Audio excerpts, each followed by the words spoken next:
నిన్ననే నేను ఒక వీడియో పోస్ట్ చేశాను. తెలుగుదేశం పార్టీ అనుకూల జర్నలిస్టులు ఒకటి ప్రచారంలోకి తీసుకొచ్చారు. అదేంటంటే చిరంజీవి నిన్నొచ్చి చంద్రబాబు గారిని కలుస్తారు, ప్రెస్ మీట్ పెడతారు. ఆ తర్వాత పిఠాపురం 11వ తారీఖు అంటే కరెక్ట్గా వాళ్ళు ప్రచారం రోజున వెళ్ళి అక్కడ ప్రచారం చేస్తారు అన్నటువంటి. నేను అప్పుడే చెప్పా, చిరంజీవి గారు ఇది చేస్తారు లేదు, తెలుగుదేశం పార్టీ వాళ్ళకి సంబంధించిన జర్నలిస్టులు పెడుతున్నారు ఈ పోస్టు, మేబీ తెలుగుదేశం దీన్ని ప్రొజెక్ట్ చేసింది అని.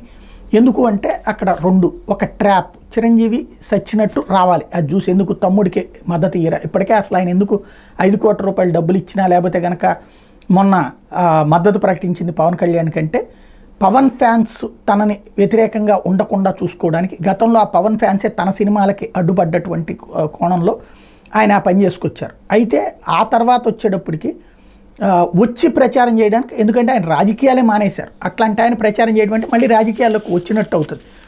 అది వస్తారా, తెలుగుదేశం వాళ్ళు ప్రచారం చేస్తున్నారంటే ఒక కోణం ఏంటంటే అప్పుడు సచ్చినట్టు రావాలి చిరంజీవి వచ్చి చంద్రబాబుతో కలవడం అంటే మొత్తం అసలు కూటమి కాన్సెప్టే నడిచినట్టు. ఇలాంటి దశలో వస్తున్నారా, ఇట్లాంటి ప్రచారం చేస్తున్నారా అన్నది ప్రొజెక్ట్ చేశాం. ఇప్పుడు చిరంజీవి దాని మీద స్పష్టతనిచ్చారు.